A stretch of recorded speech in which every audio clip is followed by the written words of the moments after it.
Espinel comparte un diálogo con el invitado. En Punto Noticias hablamos de...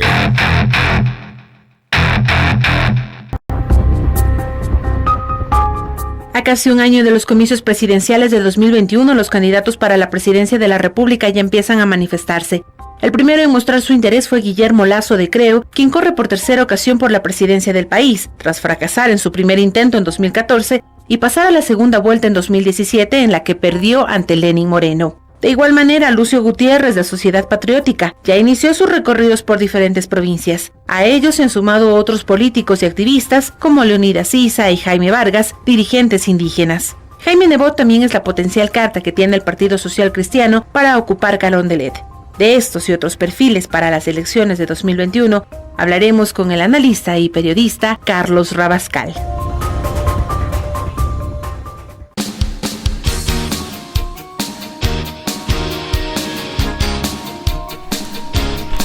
Ya son las 8 de la mañana con 7 minutos, 8 con 7 minutos. Saludamos en nuestros estudios a Carlos Rabascal, periodista y analista político. Con él vamos a abordar el panorama electoral que se vive en el país a un año de los comicios generales. Carlos, buenos días, gracias por acompañarnos, bienvenido. ¿Cómo mira usted este panorama electoral?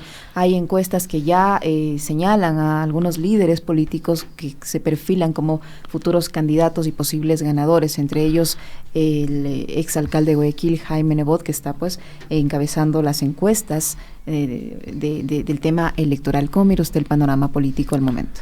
Licenia, muy buenos días y muy buenos días a toda la audiencia de Pichincha Universal. Quiero comenzar antes dando y extendiendo, a pesar de que ya lo he hecho en las redes sociales y también en algunos otros medios, mi solidaridad con este medio de comunicación importante, un medio público, por cierto, Radio Pichincha Universal, que ha sido y está siendo sujetos de ataques sistemáticos, tratando de sacarlos del aire, tratando de que el medio público de la provincia del Pichincha salga del aire. Así que mi solidaridad, y sigan así, y quiero felicitarlos porque son un ejemplo de valentía, un ejemplo de convicción de lo que significa lo público, y es un tema que hay que rescatar. Licenia, usted me ha presentado como un analista político y económico, pero también en este momento estoy de precandidato a la presidencia de la República, dentro de la línea progresista. Y dentro de ese tema y dentro de ese espectro, le voy a hacer el análisis que usted me está pidiendo. Primero, las elecciones del 2021 son fundamentales para el Ecuador. ¿Por qué son fundamentales para el Ecuador? Más allá de las encuestas hechas a valor presente, hechas al día de hoy. Porque esa fotografía puede cambiar, y hemos visto cómo cambia de un momento para otro en la política latinoamericana, a tal punto que personas que no tenían las mayores opciones o que no aparecían en las encuestas, resulta que son elegidos presidentes o presidentas de la República porque las personas quieren una transformación y quieren un cambio. ¿Por qué son fundamentales las elecciones del 2021? Porque es la oportunidad para retomar el rumbo del progresismo. Es la oportunidad para retomar el norte y el rumbo que el Ecuador jamás debió haber perdido. Durante estos casi 3 años, el país ha sufrido un proceso de destrucción. Se ha destruido lo construido y no ha construido nada. Lo único que ha construido es pobreza, lo único que ha construido es la falta de oportunidades para los ecuatorianos.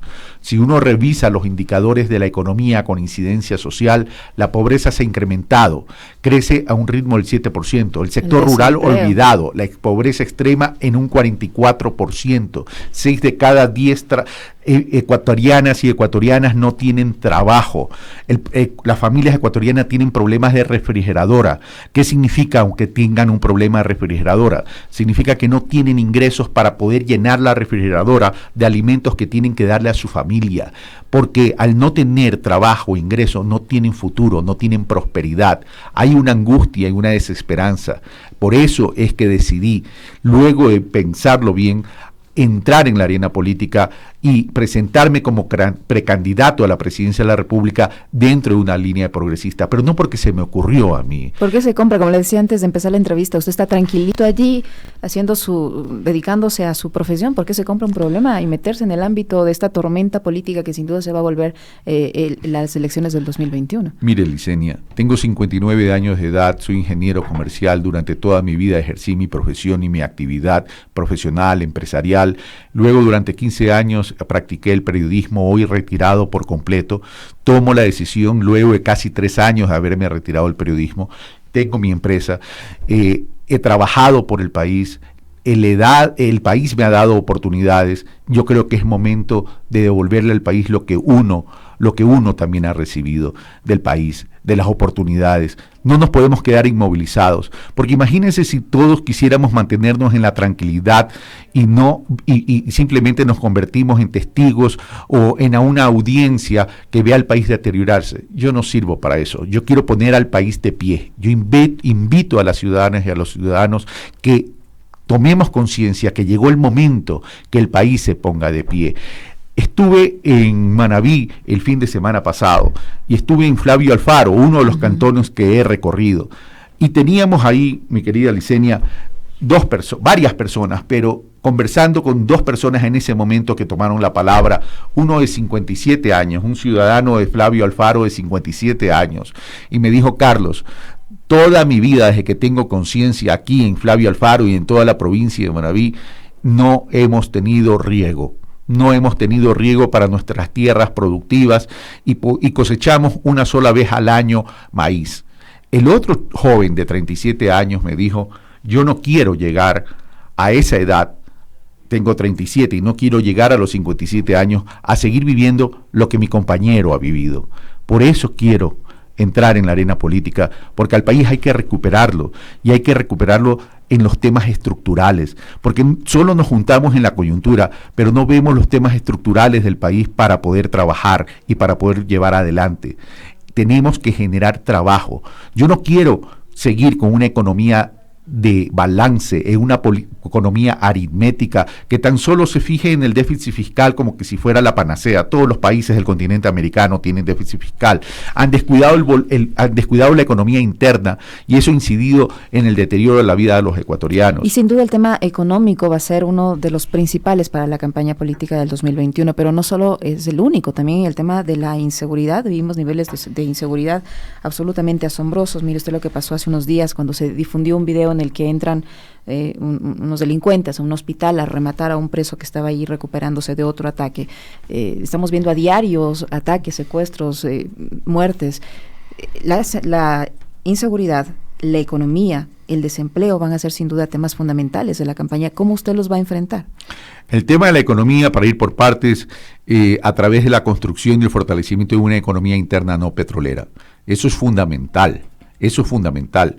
Pero cuando yo hablo de una economía interna, no petrolera, estoy hablando de construir una economía con rostro. ¿Y qué significa rostro? Significa darle trabajo a la gente, generarle trabajo en la gente.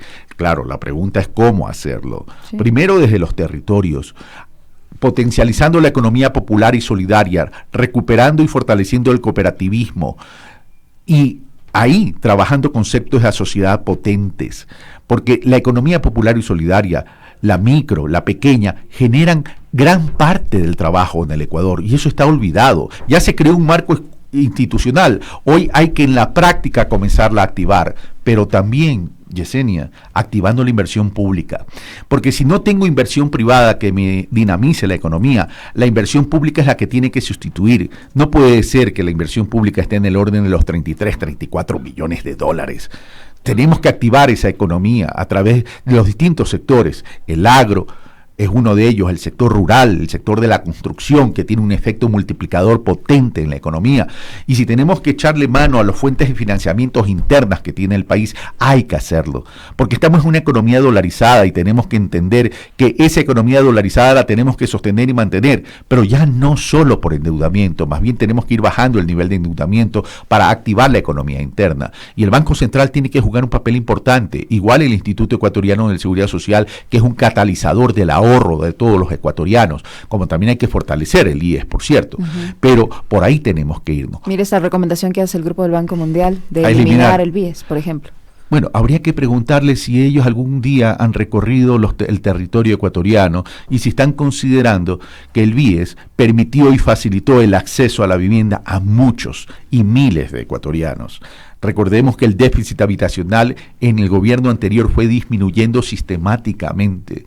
¿Cómo vamos a querer eliminar el IES? ¿Para qué? Para mandarle todo eso, el BIES, para mandarle a todo eso, todo a la banca privada. Es absurdo, por favor. Pensemos bien en lo que representa la banca pública, lo que representa el BIES, que es propiedad, por cierto, de los afiliados. Entonces, esa es la economía potente que tenemos que estructurar y que tenemos que fortalecer, por varias razones también, Licenia. Como le decía, para fortalecer y proteger la dolarización. Mire, el déficit de la balanza comercial no petrolera del Ecuador al año 2018 fue de 4.800 millones de dólares. Si suma ese déficit de la balanza comercial no petrolera con la petrolera, apenas tenemos un superávit de 200 millones de dólares versus una economía, tamaño de toda la economía, que es el nivel de la transaccionalidad del Ecuador, de 100.000 millones. Es nada. Entonces, cualquier efecto externo que tengamos nos va a generar un shock externo. Por eso esa economía interna tiene que convertirse en un efecto amortiguador para aguantar el shock externo y tener que crear, y vamos a crear un crecimiento endógeno, un crecimiento interno, acelerar la rotación de dinero del Ecuador, en la economía del Ecuador, para tener un crecimiento entre el 2 y el 2.5%. Y eso nos va a permitir que nuestro sector externo con tranquilidad pueda comenzar a crecer, hasta alcanzar un crecimiento del 5% que necesitamos para sacar a la gente de la pobreza.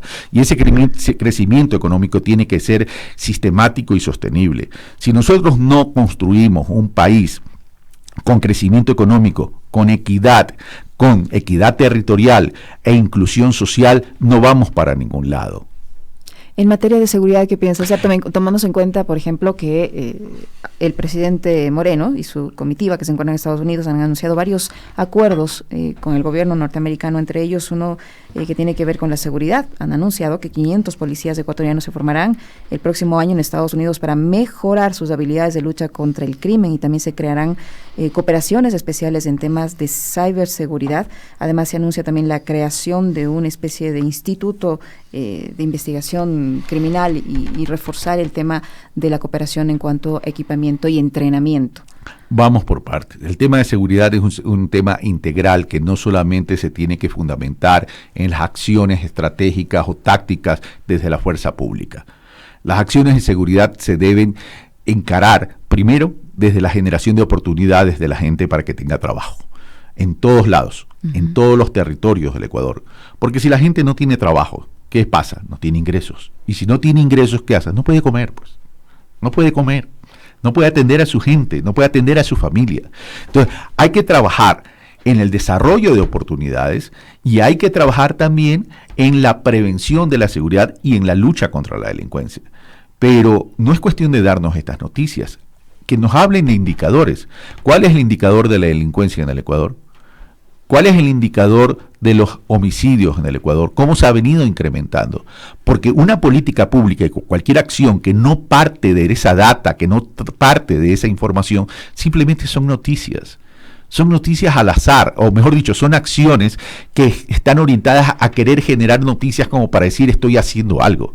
Después de casi 3 años y faltando poco tiempo para que se vayan del gobierno, que ojalá el tiempo corra rápido, por cierto, ¿verdad?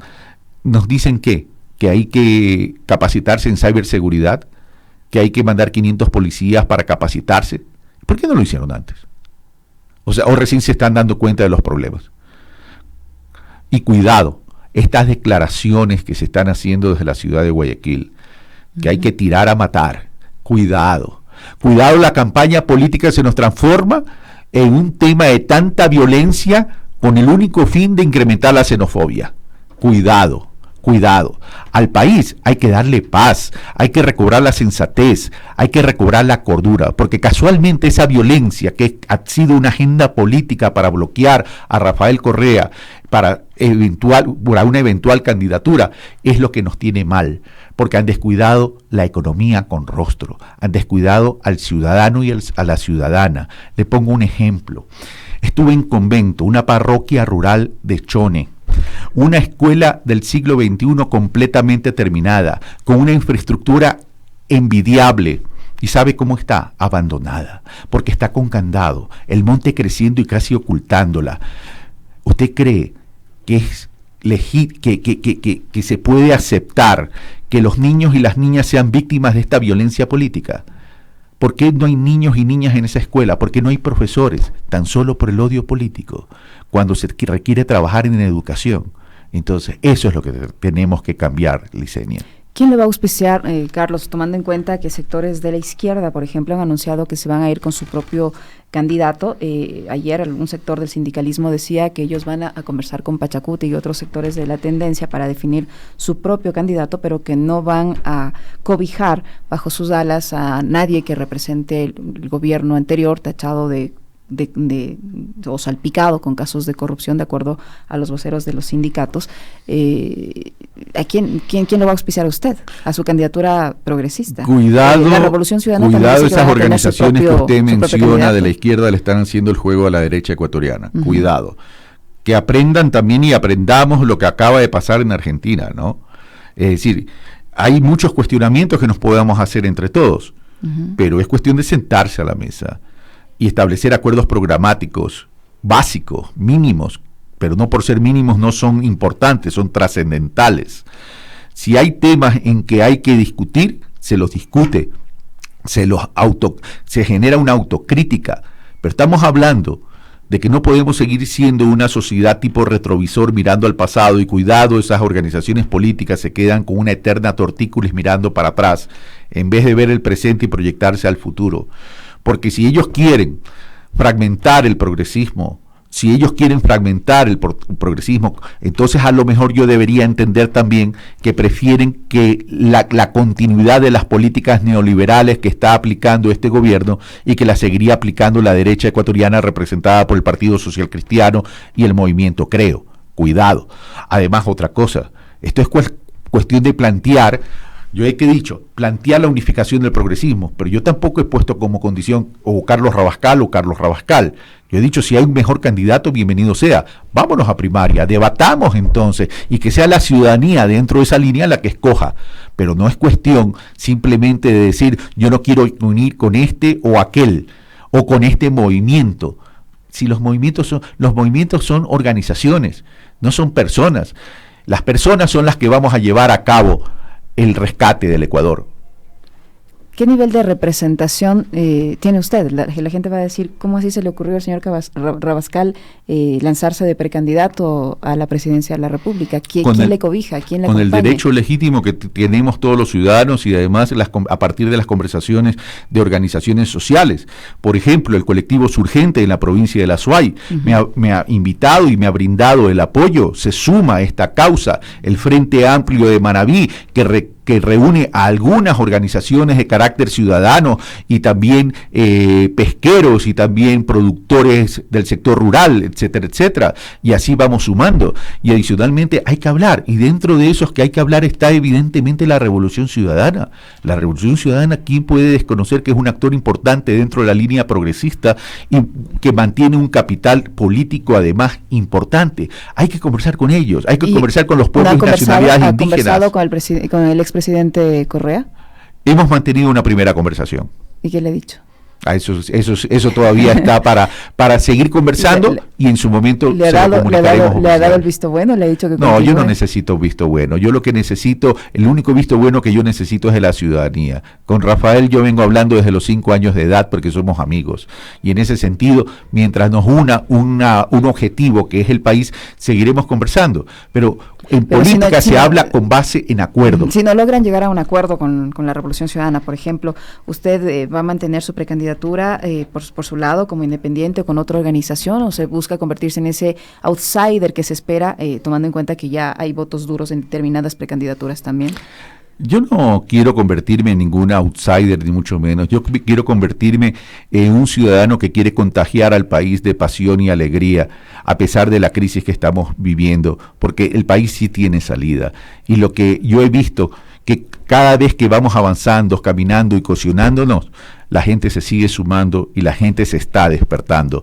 Y esa esperanza es la que yo tengo, que el Ecuador se vuelva a poner de pie. ¿Cuál va a ser su programa de gobierno? ¿Cuáles van a ser los pilares de su programa de gobierno? La economía, la seguridad, pero fundamentalmente lo social. Pero para lo social necesito una economía potente y una economía fuerte. Dentro de la economía, lo que le dije, la economía territorial para mí va a ser fundamental. Darles autonomía a los territorios es importante. Ya no podemos seguir como estamos con gobernadores que no sirven para nada, no por las personas, sino por la estructura como está concebido el tema. Tenemos que darle autonomía para que las planificaciones partan desde los territorios, y esa planificación de regionalización que ya está considerada en la Constitución de la República, hay que potencializarla. Dentro de todo eso, rescatar el agro, rescatar el sector rural, pero el sector rural que vaya más allá de lo agrícola, de lo ganadero, incluir el tema turístico, el desarrollo local y territorial para potencializar el tema turístico. Mire, se habla mucho de la inversión extranjera directa. La inversión extranjera directa llega para las megaobras, pero no llega para la producción. Por tanto, lo que tenemos que recuperar es la confianza del inversionista nacional radicado en el Ecuador, o del inversionista nacional que tiene la plata afuera. Pero eso va a tomar un tiempo. Por eso necesitamos activar la economía interna a través de la inversión pública, y esa inversión pública es la que nos va a dar la estabilidad en el cortísimo plazo para poder luego generar el crecimiento económico. La economía popular y solidaria es fundamental en términos de asociatividad, y yo le decía a nuestros hermanos, tanto en Azuay como en Manabí, a ver, si yo tengo un productor que produce 100 el día de hoy y hago que produzca 200 el próximo año, ese excedente de crecimiento le va a permitir ahorrar y reinvertir en su modelo de gestión. Pero hay otro problema, es eliminar la intermediación de nuestros que están sujetos o son víctimas nuestros productores, porque le llega el margen de la rentabilidad, le llega muy pequeño. Nuestros productores, a través de la asociatividad, van a poder hacer varias cosas. Uno, encargarse de la producción, de la cosecha, distribución y comercialización. Y dentro de esa cadena poder proteger sus ingresos e ir creciendo, para que en vez de tener 100, tengan 200, tengan 300. El Estado tiene que darles las facilidades, riego, fundamental, parte de la competitividad sistémica, pero adicionalmente centro de acopios ubicados en sectores estratégicos para que ellos mismos puedan administrarlos y no caigan en manos de los intermediarios y de la especulación de alimentos. Eso en cuanto a la economía. En cuanto a lo social, potencializar la educación y la salud pública. En el tema de la educación, una educación rural potente y una educación urbana también potente. La educación rural y urbana no pueden ser iguales. Parten de una misma base, por supuesto, en términos de cultura y conocimiento general, y por supuesto, pero en la educación rural tenemos que potencializar a nuestros niños y niñas para que se enamoren del campo, pues no para que se vayan a otro lado. Nuestra población rural está envejeciendo. Darles institutos técnicos en los sectores rurales que faciliten la formación, la capacitación, darles asistencia, acompañamiento, con crédito realmente que nazca de las cooperativas, pero que estén acordes a un perfil de crédito en términos de montos, de asociatividad y en términos de plazo. Pero no puede ser que existan créditos que su plazo de vencimiento sea anterior a las cosechas, pues nadie va a poder pagar el crédito si la cosecha viene posterior al vencimiento. Hasta en eso hay que pensar en el Ecuador, porque todo está mal en términos de esos diseños. Y por otro lado, en el sector urbano, generando también, activando los barrios marginales para crear comunidades productivas, sacar a la gente de la pobreza, y eso es fundamental, y ahí juega también la economía popular y solidaria. Incentivar a la pequeña y mediana empresa, y proteger mucho la industria nacional y el sector agropecuario, agrícola y ganadero. ¿Por qué? Porque el sector agropecuario, agrícola y ganadero representan el 30% de la generación de trabajo del Ecuador, y el sector industrial el 11%, y nos quieren llevar a una alianza del Pacífico para afectar a nuestro sector agrícola y al sector industrial. No nos podemos convertir en un país importador, tenemos que convertirnos en un país productor y exportador. Muchísimas gracias, Carlos, por su presencia en nuestros estudios. El ingeniero comercial Carlos Rabascal, periodista y analista económico y político también, nos ha acompañado aquí. Ustedes han escuchado ya su propuesta, es también precandidato a la presidencia de la República. Ya lo han escuchado, los planes y las opciones que nos presenta. Le agradecemos por estar aquí en Pichincha Universal, en la primera emisión de Punto Noticias. 8:30, una pausa, volvemos enseguida.